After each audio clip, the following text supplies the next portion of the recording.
Hey, this is Nick from the Unknown Film Enthusiast, and today we are looking at A Star is Born. Now, A Star is Born is a new film directed by Bradley Cooper, starring also Bradley Cooper, Lady Gaga, Sam Elliott, Dave Chappelle, and a cast of other characters. And as of right now, is probably the frontrunner in the Best Picture race. It currently has a 90% on Rotten Tomatoes and an 8.1 on IMDb. And the basic plot is, as one star, Lady Gaga's character of Ally, begins to rise in fame after being discovered by Bradley Cooper's character Jackson Maine, we see his character slowly deteriorate in real time as one star is born, another dies. It's not a very complex metaphor, but the movie does a wonderful job in showing this in many very convincing ways and a few ways that seem sort of thrown in at the end, but we'll get to that. And personally, I found this film extremely emotionally impactful and entertaining, with the original song written for it, The Shallow, being an absolute earworm, and a shockingly amazing performance by Lady Gaga, who haven't really seen in anything other than, I think, the Machete sequel, which is not a great way to start, but whatever. Her acting abilities are on point, and of course her singing performance is what really ties the entire movie together. But the more surprising part was the ability of Bradley Cooper's voice and guitar playing, and while I know it was overdubbed by other people, as someone who plays multiple instruments myself, it was very refreshing to see someone actually hitting the right notes and the right parts of the string for every single song. And he just does a great job of doing this old, somewhat crusty country rock performer, and I never would have seen that coming for someone like Bradley Cooper. Another standout is Sam Elliott, whose career I've been a huge fan of, mostly just because his voice is just so soothing. But in this movie, he does carry a lot of emotional weight, being the brother who didn't get famous and having to deal with the fact that he's Jackson Maine's road manager. It's a very interesting and dramatic turn that I did not expect to see Sam Elliott taking.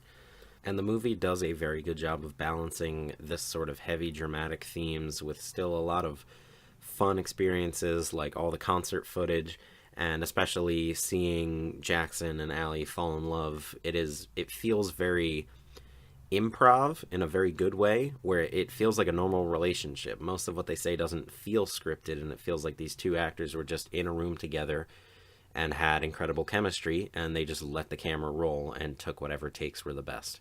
And because of that, the movie feels incredibly organic, and when things take a downward turn in the third act, it is a lot more impactful because you really care for these characters and their relationship. And now that I've praised it a lot, let's just go into a few things that I thought were weak or could be improved upon. Is probably the entire downfall of Jackson Maine. They were doing a very good job of subtly hinting at it and how his tinnitus was affecting his ability to play, being able to hear things.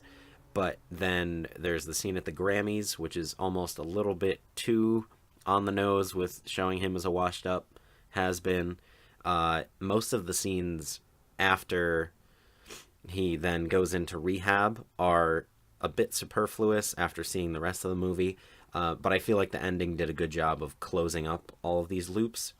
And in addition to that, most of Lady Gaga's Ally's solo work, when she becomes this sort of pop icon, it feels like they're trying to say something about pop music while also promoting the pop music at the same time. So I'm not really sure what sort of message they were trying to convey there, and it kind of sends a little bit of mixed signals. So while the movie does lull a little bit in that middle section, the beginning and the ending are so strong that it really creates a satisfying film-going experience. And I can understand why this movie is being so critically acclaimed. And all in all, do I think it should deserve a Best Picture Oscar? Not really. But of other options that are out there, Bohemian Rhapsody, I can very much agree that this movie deserves it more than some of the other things out there. It's weird to say that the fourth remake of a movie is the most inspired version, but I feel like this wasn't done solely as a cash grab. It was because there was something different to be said with this story, and I feel like that sort of artistic influence that was then brought into it makes it stronger as a whole. And while awards are important, I feel that the most important thing, really, when looking at A Star is Born, is how does it connect to Signs? And that is quite simply.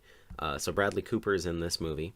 He was in the critically panned movie from 2015 called Aloha with Emma Stone, who was in Zombieland in 2009 with Abigail Breslin, and Abigail Breslin played the little girl Bo in the 2002 masterpiece Signs. Signed, sealed, delivered, it's Signs. Thank you, and have a good night.